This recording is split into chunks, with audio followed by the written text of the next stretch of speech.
दीपिका औरत मार्च में नारे लगा रही थी। हमें पापा से चाहिए आज़ादी, भाइयों से चाहिए आज़ादी, पति से चाहिए आज़ादी।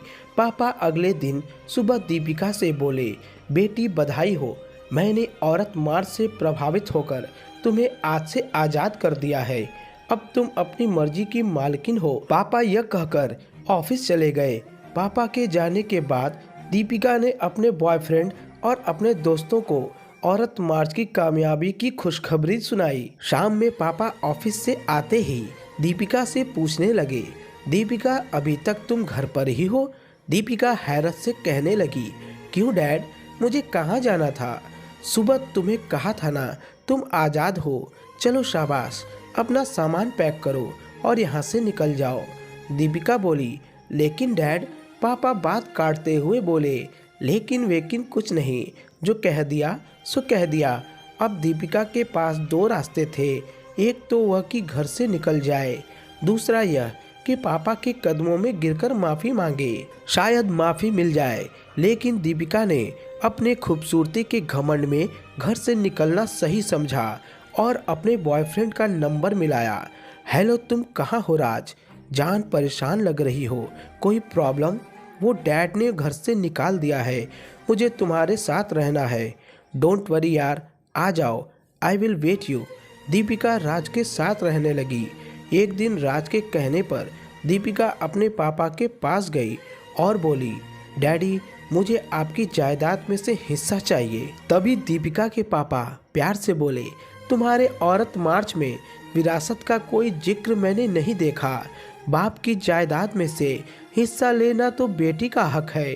आखिर डैडी, आप चाहते क्या है? सॉरी बेटी, तुम यहाँ से जा सकती हो। कुछ दिनों बाद दीपिका और राज जायदाद के सिलसिले में अदालत तक जा पहुँचे। दीपिका एडवोकेट से कहती है, सर मुझे अपने डैड से जायदाद में हिस्सा चाहिए। एडवोकेट कुछ फाइलें उलट पलट करने के बाद बोला, दीपिका मैडम, इस बारे में कुछ नहीं हो सकता।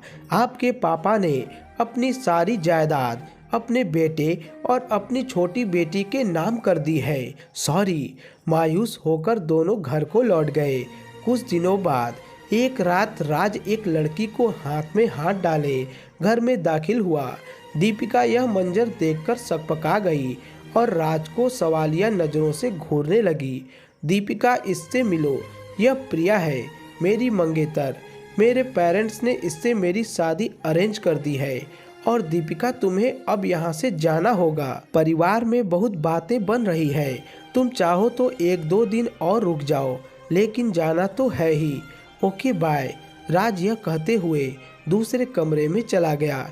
वह रात दीपिका पर बहुत भारी गुजरी। उसे अपने बिछड़ा परिवार, लूटी इज्जत का ख्याल तड़पाने लगा। अगले दिन वह छोटा सा बैग थामे राज के घर से एक अनजान मंजिल की तरफ निकल पड़ी। थोड़ी देर बाद वह बस स्टॉप पर इस हाल में खड़ी थी कि आज उसके पैर कांप रहे थे। दिल की धड़कनें रुकने का नाम नहीं ले रही थी, आंखें उखड़ने को बेताब थी। अचानक उसके दिल में एक ख्याल आया और फिर वो मोबाइल निकालकर बारी बारी अपने दूसरे बॉयफ्रेंड्स को कॉल करने लगी। पहले बॉयफ्रेंड्स ने कॉल रिसीव नहीं की।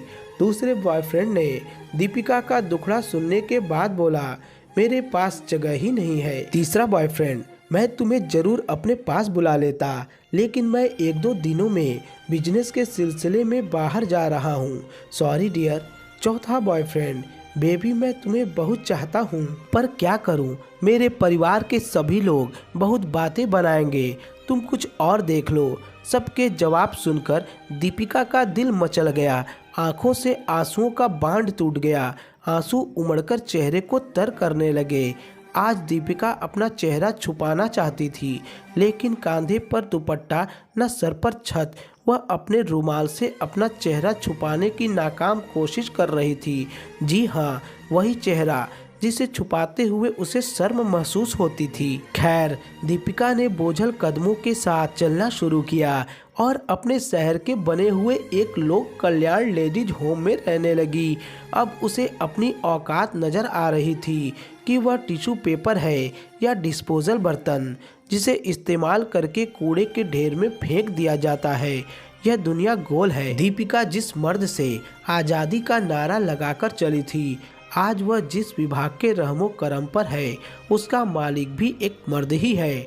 नौकर भी मर्द, सामान के लिए दान इकट्ठा करने वाले भी मर्द, दान देने वाले भी मर्द और गार्ड भी मर्द। जी हाँ, वही मर्द जो दीपिका को बाप और भाई और पति के रूप में बिल्कुल भी पसंद नहीं थे। तो दोस्तों, यह थी हमारी आज की कहानी। उम्मीद है कि आपको पसंद आई होगी। आपका क्या कहना है इस कहानी के बारे में, कमेंट करके हमें ज़रूर बताएं। वीडियो को लाइक कर दीजिए और इसी तरह की कहानियों को लगातार देखने और सुनने के लिए हमारे चैनल को सब्सक्राइब करके घंटी को दबाकर ऑल पर सेट कर लीजिए, ताकि आपको आने वाली वीडियो का नोटिफिकेशन तुरंत मिल सके। तो मिलता हूँ आपसे अगली वीडियो में, तब तक के लिए धन्यवाद।